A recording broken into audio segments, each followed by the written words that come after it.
Hi gents, thanks for agreeing to meet me on Zoom this afternoon. I know it's been a long time since we've last been together as a club, and I know we're all missing the football, but before we come to the football side of things, David, how's things going with you and your family at the moment? It's going okay now. The first the week and a half was a struggle. So I was in isolation. I had symptoms. I had a high fever and that, and a cough for a couple of days. So my wife's pregnant. She's 30 weeks pregnant. So I just was in isolation for a week, which was alright, okay, because I was just sitting in a room and getting my food brought to the door and chapped away, and then it was alright. But it was hard for my wife dealing with the wee man herself. But so far, the last 2 to 3 weeks, it's been good. So touch wood, all good in my household with my family and that. What about you, Sean? How's things been going for yourself and your family? Up and down. My wife works for NHS as well, so it's been a kind of worrying time for herself. She's in the front line, so myself, I've been I could do kind of shifts. I'm sessional in a residential school in Airdrie, so between that and watching the wee man, try to keep him as occupied as possible. So I'm not working today, so we're out the back, just building dens and that kind of thing, just trying to pass the time. But I suppose it could be worse with the weather. My wife, she's working to 6 o'clock night, so I'm the house husband today. Yeah, sounds like you guys are kept really busy. Obviously, you know, with managing a top team now, you guys would normally your days would be full of football. But obviously that's just been eradicated completely. How are you guys managing? Have you got withdrawal symptoms yet? Aye, we have. I have especially got withdrawal symptoms just with the training. So I was taking part in training as much as I wasn't playing and involved in just being in and around the changing room with the guys. It's been hard. It has been, but obviously it's a difficult time for everyone out there. But it's been hard, but we've managed to flip the other flip side. We've been concentrating and trying to secure things for next year and try to get players tied up. So we've kept our minds busy that way. But we've missed the actual physical element of the game, definitely. So I see, Sean, that you guys have you've been doing some Zoom sessions. Zoom's pretty popular at the moment, but you've been doing that through fitness stuff for the lads. How's that been going? Yeah, well, I was involved in my first one last night with Eddie. So Eddie the physio, he's been taking kind of hit sessions and stuff. So the boys have been great. I mean, keep myself ticking over. I know it's a difficult period for everybody. So we've asked them just obviously because they're still under contract. Just now they'll be training Tuesday, Thursday. So Eddie's agreed to do Zoom sessions at 6 o'clock on Tuesday, Thursday. There was a good number last night. So if boys can possibly do it, then great. Myself and David done it last night. It was really tough, but it's it kind of creates a good atmosphere between the boys because obviously we're not seeing each other.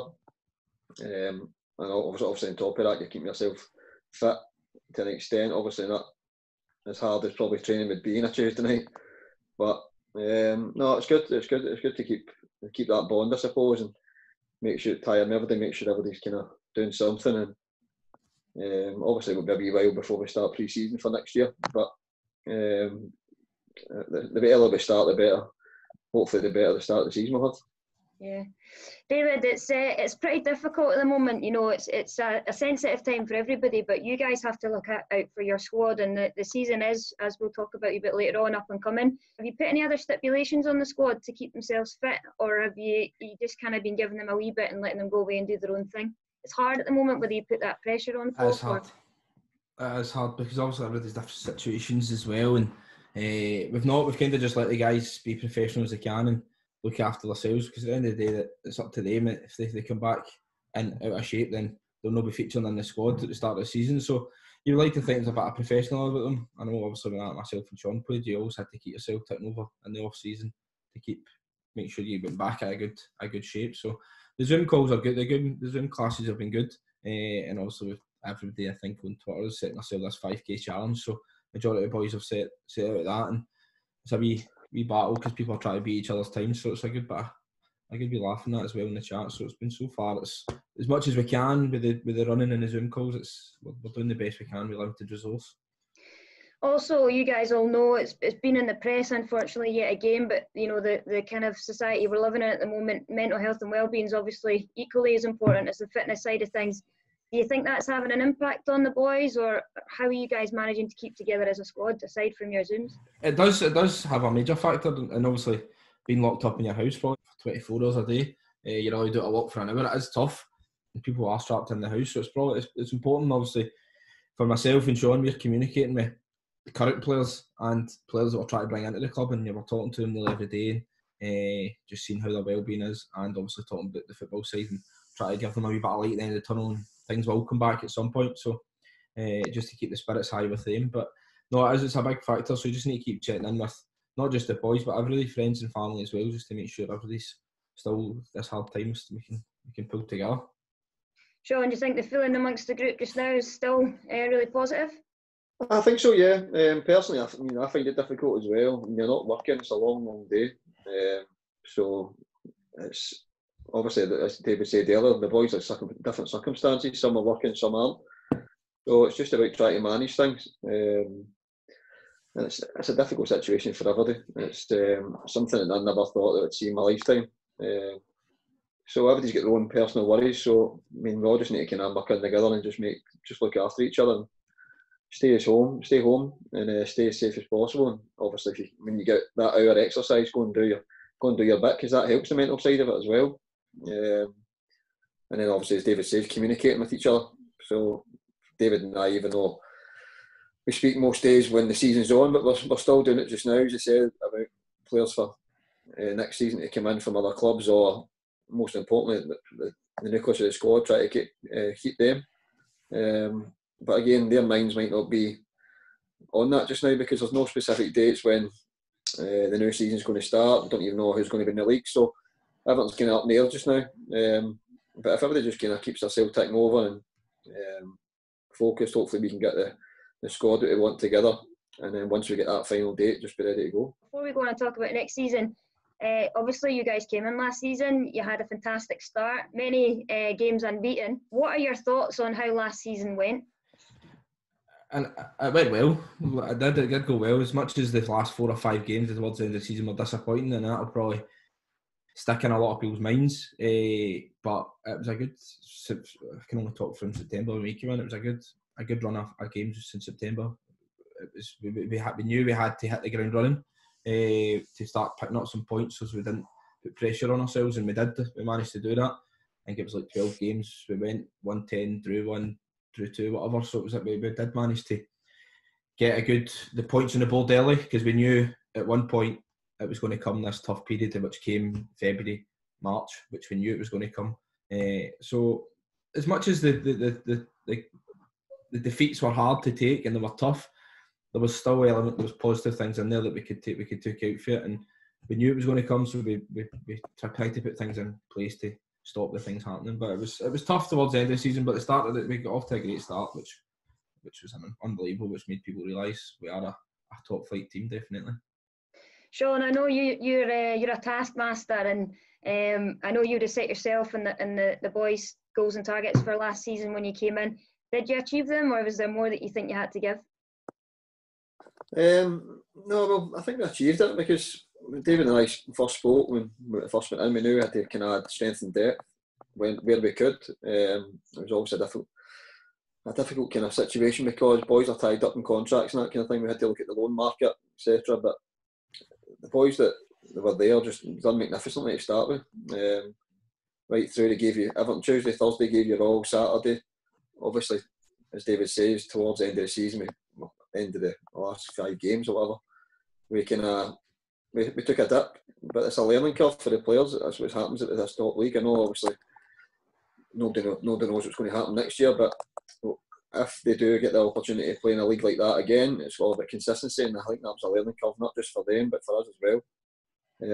But the boys were magnificent. Like, our aim was consolidation, you know what I mean? It was just one of the ones, get over the line, keep the club in the league no matter what. And obviously, if the season finished out, there was no doubt, I think, in our mind that was going to happen. We probably maybe get a wee bit greedy at the end, when myself moaning at players and wanting maybe a wee bit more. It's just in my nature to do that. It's in David's nature as well. So, because we believe in the squad and what they've got, and they've showed that as well. So it wasn't a fluke. You don't go 9 games unbeaten or whatever it was on a fluke. So again, it's something to look on next year, reflect on, and then just move on. If you had to pick one high and one low from last season, David, what would it be? The high for me would probably be Hurlford away. Hurlford away or Glencairn at home. Probably Hurlford away because the nature of the game. We went down 1-0 and then the boys end up winning 3-1. And I think as soon as we went down 1-0, we something just clicked in everybody and they just upped it again. We steamrolled Hurlford. We were left behind, so that was a high. Glencairn at home was also a good game. I think we 4-2 won, which was a good performance in that. But I think the Hurlford away shows a real difficult away trip to go is down to Hurlford, so that was a good result. And the low would probably be the Beath game. All the Auchinleck Cup. Probably Auchinleck Cup actually, because we were so close. We were so close to getting there. We held them for so long at one each, and then obviously they scored, and we kind of took the wind out ourselves. But I think with the Auchinleck Cup, we were close. We matched them for probably 60-70 minutes, and then the steam just came out of the guys. But they're the two highlights for me, probably. I think Beath in the Cup, putting them out, and obviously the holders of the West Cup. Overall performance from start to finish was magnificent. I didn't play that game, so it was even better to watch rather than running about. So I would say probably that was one of the best performances in the high to put the holders out at a big club like Beath. And then I would agree with David. Beath away, 2-0 up and cruising to get beat 4-2 is unacceptable at any level, and I was part of that. And it was that was a sore one. And unfortunately, we couldn't get another game after that to put it right, because that's what happens. If you get a sore defeat, then you want to put it right the next one. But obviously, the game the Saturday after, I think it was Glencairn away, they get called off, and then obviously the season comes to a halt. So hopefully, the boys that remain to stay keep that in mind. Hope that heart's still there for that game, and they learn from it, and they take it into the new season. So we've seen some news in the press about the setup for next season. David, can you explain a little bit about where we're going to be next season and what the setup is? Good luck. You put me in the spot there. As far as I'm aware, obviously speaking to Dom and speaking to other managers, as far as I'm aware, it's going to be this Conference League for next year. Who's in the Conference League, I think, still to be decided. But there's a couple of ways. It's either regional top four or your final league position as it stands now. And there'll basically be four top teams from the West Premier, and then 4 from the first, 4 from the second, 4 from the third. They'll all go to a conference. Whoever's in a group, said that to Sean, we're going to win that league. If we can't win the league, then we're going to qualify top 4. That's our minimum, and it's the top 4 going to this new league. So, as you know, Sean's standards are very, very high, so we need to meet these standards. But no, whatever conference we're in and whoever we're up against, we'll be pushing to get that top 4. If we can't get first or second, we'll definitely be in the top 4. Sean, that was my next question. What are your goals and targets? Are they the same as a gaffer, or have you got other things planned? There's a lot of ifs and buts, to be honest, because we don't know what the league's going to be. But as David says, the top 4 is the minimum. I'd like to give individual targets, but we don't know who's going to be here and who's not. So, personally, as a playing aspect, I want to play less again this year, but it just depends who comes in, and I don't know why he's shaking his head, because we'll just need to play that one for the year. But no, it's most important thing is get a good pre-season. I think if you get a good pre-season individually, and keep yourself away from niggles and get yourself as fit as possible and create a good atmosphere about the dressing room, and collectively that comes together and you get off to a good start. We need to get off to a better start than when we came in. It's a difficult one, because obviously last season there was the sectional cup.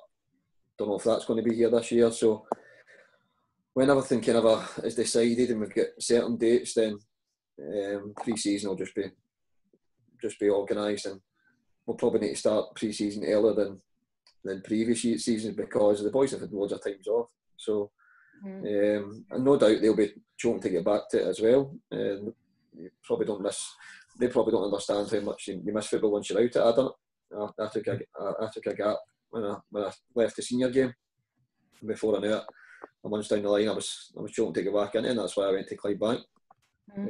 So probably missing as much football just now. I think the boys will be desperate to get back. So once we get a final date, we'll then start to look at targets about when we start pre-season and what the aim is. It could be, August when we get back playing, but you have to be back training a minimum of 6 weeks before you can go into any competitive games. I'm assuming that's to prevent injury and things like that, and to protect players. Definitely, and it's hard to set team goals as me and Sean are speaking every night. What is our plan for next year?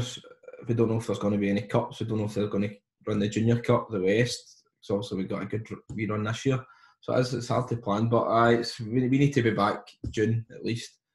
Middle of June, end of June, we'll need to be back. But as Sean said, it's all ifs and buts and maybes when no one knows what's going on. Even the league structure, we don't know what's going on and how it's going to be. So we can't set targets and who we're going to be in playing among sides. So it's a hard one. It's a hard one to call now. So it brings me to my next question, which is about this current squad that you've got, and I know from maybe some rumblings through the committee that you've managed to sign some players. I don't know how that's going to get leaked out to the public and the fans, whether you can tell us anything right now about who you've managed to keep, or who's maybe going, or who we're looking to bring in next season. So far, we've offered some players deals for next year. We need to weigh up the budget, but we've offered some players deals. We have signed a few. We've signed, I think we've signed about 5 or 6. Peter Bradley, Craig Buchanan, Anthony Higgins, Anthony McDowell. We've got a couple others in the background. Hopefully, be getting from the previous squad. Hopefully, we'll be signing in the next couple of days. And obviously, myself and Sean have been working away for the last couple of weeks, month, trying to get new signings in, which we've been lucky. We've managed to get a couple in. Don't think we can reveal any names in that yet, but in due course, the rest they will be named. But I've told that to players as well. Like, we're not just sitting about, just waiting to see what's happening. We need to start thinking about next year. So there is things being in motion, and there's players signing, there's players in talks from other clubs as well. So, but most importantly, we want to try and, as Sean stated at the start of the video, we need to keep the nucleus of the squad. What we had last year, squad-wise, was something special that worked together. It wasn't about money. It wasn't about anything about your big teams. It was a whole squad mentality. Everybody was in working together, and that's what we'll try to keep for next year. Is it the case that there might be players being released as well, David? In terms of that, we need to sit down and we need to see who's going to be not going to be there and who might not be able to make the cut. People might want to move on to try and get some more game time, which is understandable. But more important, we need to see where we're at in terms of the people we've signed. We need to see the people we've offered contracts to. We need to see where they're going to be at, because understandably, I think majority of clubs has took up since Christmas, started looking at our players and started realising we have got good individual players. So I've said that to the guys, every guy that I've spoke to, going out, speak to any club you want, go and speak to them, see what they've got to offer. There's what we can offer. Put it to them, match it to them up and see what one's best for you as an individual. So if people come back to me and say they've chose somewhere else, then I'll shake their hand and we'll move on and wish them best of luck. And but we'll get back to focusing on who's going to be there for Russell and who's up for the challenge next year for us. And Sean, you've already kind of hinted at it, but will either of you two be in a Rossvale strip next season? Personally, I want to still play. I think it's a long time out of the game, away from playing, so I feel fit enough that I can still do it. Fingers crossed, as I said earlier, if you get a good pre-season in me, stay away from niggly calves, etc., then yeah, I want to play a part. But preferably the boys do it in the squad. If they're performing, then I can stand and help David at the side, along with hopefully Gary McGrath, etc. So that's the plan. Sometimes last season I was needed in there just to kind of manage things, just to kind of speak to boys around about us. And for me, I'm looking for that from players next year. I want leaders in the park next year rather than just from me and David at the side, screaming at the side. And that's something we missed a wee bit when one or two were out. We needed somebody to communicate better and kind of speak to boys and pull them in and pull them. Some of the boys are too nice, to be honest. I never said that. I mean, it's not a bad thing, but it's because the dressing room was so close. But having millions of dressing rooms with really good pals and who used to argue, me and David used to argue all the time, still do. It's nothing personal. You just need to go on with it. It's for the good of the game. It's for the good of the team, and hopefully that can be brought into the team without me, and that means I can stand at the side and chill and maybe get a wee 20-minute cameo. But we'll need to wait and see. David? No, he's playing. Don't worry about that. He'll be playing next year. Same with Gary McGrath. I'm also speaking to Gary, and he picked up a bad injury towards the end of the season. So the two, also him and Sean, are getting on. So, but the two of them were unbelievable from the last year. So if you were to ask me, I'd had to be two of them on the team sheet, definitely. What about yourself, David? No, I'm ghost. It's me done. No. Doing these 5Ks in the last K, I'm limping halfway around it, so I can't do it to myself anymore. I'll still do the training with the boys because I was thinking my team won nearly every week last week in training, so I'll still do the training sessions. I'll still take part in training because I like the good buzz and the good camaraderie in training that, but in terms of games I'll not be featuring at all. I'll not even be on the bench or nothing. That'll be me. My knee can't hold up, it's too ghost. That's a shame, David, because I didn't see too much of you play last season, whether maybe I wasn't there or maybe you didn't get on the park too much, but I know Sean's produced some magic moments, some stick out in particular, but I know the fans will want you on the park, Sean, so hopefully you'll make that happen, David. Yes, definitely. And you know, we'll obviously just assess it, but similar just to echo what Sean says, Sean is a leader, and I think he brought a few of the boys on leaps and bounds since we came in, playing alongside him, and a lot of boys bounced off him on the park and off the park. So it was good to have him on there, but we put a lot of emphasis on the boys that were learning off Sean to go and carry that forward, which they were. Because a couple of games we played that Sean wasn't in, we managed good results. So it's just we need to wait to see if people are going to be here next year and who is and who Sean can work alongside in the middle of the park, whatever. Same with Gary as well. Gary will be taking a lot with the defence and working with the defence and try to show that up so we don't concede as many goals as we did. That's great. It's great to hear that Gaz will be back as well. He's Mr. Consistent, and even in the time I've been at the club, I've seen a huge improvement in Gary. So to know that we've at least got the two of you guys on board is fantastic. So we've obviously created a little bit of excitement on Twitter in the last, couple of days when all this West of Scotland league has been coming out. What is it you guys would like to send out to the fans or potential new fans to entice them along to watch Rossvale and their new ventures next season? I think it'll be good now, the fact that the junior game knows who Rossvale are. I understand they won also a couple of leagues going forward, but in the top league, people maybe just thought we're going to be a yo-yo club and just come up and go straight back down. The fact that we've managed to show people, we've managed to take Auchinleck to the wire, managed to beat Hurlford, Glenafton, Pollock, Strawberry Pollock. So people are starting to take a notice. So it'd be good to, and we're going to encourage obviously decent football. We know what to play hit and run stuff that we want to play at home. We want to play good football, and it's a nice Glasgow club. So there's plenty of fans that can come and watch, and there's going to be a good league next year with a lot of decent teams in it. So it'll be competitive, that's for sure. Because there'll be a lot of teams in the first division, second division will be able to hold their own against the Premier teams. So we're going to need to raise our game, because these teams have always, that's for sure. I think, Sean, we've created a buzz about the team, and particularly since you guys have come in, about how well we can do against these top teams. Is that kind of the major attraction for folk to come along and watch, what we were once described as the wee team, but I'm not sure we can be called that anymore. Exactly. I think that's another challenge for the squad next year as well, because when you come up to the top division and you're just as David said, you might be a yo-yo club. Everybody thinks you're going to be a yo-yo club, but you hold your own eventually and show what you're made of, show your good players. That's why there's so much interest in the boys, because they've done so well.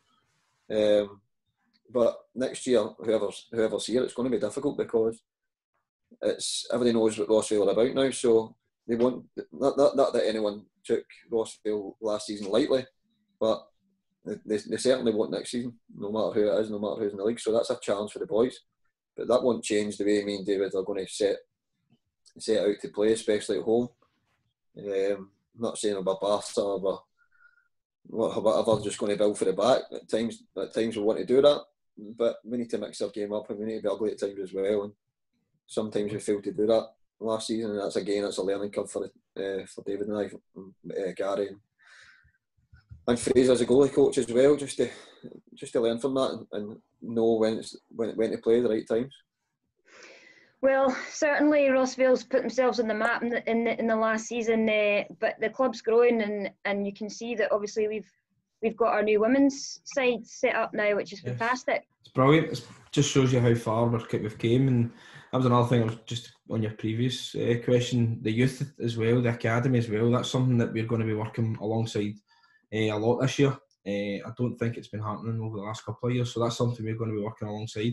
And it shows with Regan coming in and also a couple of keepers.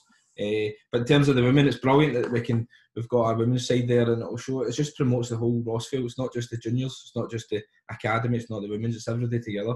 And it's good. That'll be good publicity for the team and good publicity for the club, definitely. And that's obviously I noticed they've made a couple of appointments, which has been good appointments for the club. So it's promising. Everything's looking good for academy, for the juniors, going into this new league, getting the women's side involved as well. Brilliant. And Sean, obviously there's a lot of pathways through the club now. We've seen some of the young ones coming in as mascots this season, and now we've got the girls' pathway and the women's team. Is there anything that you guys want to say to the rest of the guys involved in the club at the moment? Because it must be really difficult for everybody. Yeah, definitely. It's, as I said earlier, everybody's circumstances are different, but everybody's in the same boat. There's going to be days that they're going to be feeling a bit down and etc. and a bit fed up. But I can't stress enough that exercise is really important. We're lucky that during this lockdown, so to speak, that we're allowed to get out once a day for an hour. So you need to take that opportunity, especially the younger ones as well. Go and go a run, and then if you're lucky to have a back garden, then go and play as much as you can. Get yourself out the house. Never mind sitting in the house playing Xbox, etc. So that's the only thing I could really advise. I'll try to do that myself. Try to do that with the wee man. Just try to get active as much as you can, because it helps the mentality side of it. It helps the belly and all. So yeah, that's all I could advise really. A wee question for you, Helen. Are you coming across to Rossvale then? Now they've got a women's team.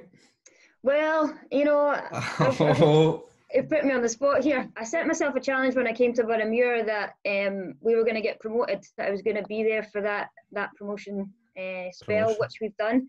So maybe after this season, there might be a new change on the cards, because as you guys have said, you don't know how long the legs are going to keep going. I'm 36 in about 3 weeks' time, so I don't know how long I'll be able to keep going. But to be able to play for a club like Rossvale would be an honour. So maybe after I've had a wee chance at promotion with these guys, I might take that chance if it came along. As we said, the club's got loads of avenues and loads of going in different directions with the academy and then the women's league now. So it's brilliant. It's good to see he's promoting everything towards the club, which is good, definitely. It would make a change to be in front of the camera than behind it though, so we need to get ourselves a photographer. A photographer to take the pictures, that's for sure. Well, listen, it's really nice to see you both, and you know, we've already said it's difficult times at the moment, so hopefully the folk that are interested in Rossvale will have a watch of this video and see what you guys have been doing to keep everybody's spirits up and stay together as a club. But thanks very much for taking the time to do this today, and I hope you and your families remain safe and well through this, and hopefully it isn't too long before we get out the other side of it. Thanks a lot, Deb. Thank you very much. You too, you take care, and hopefully you can get back in that part soon, hopefully. Stay safe, everybody. Stay safe.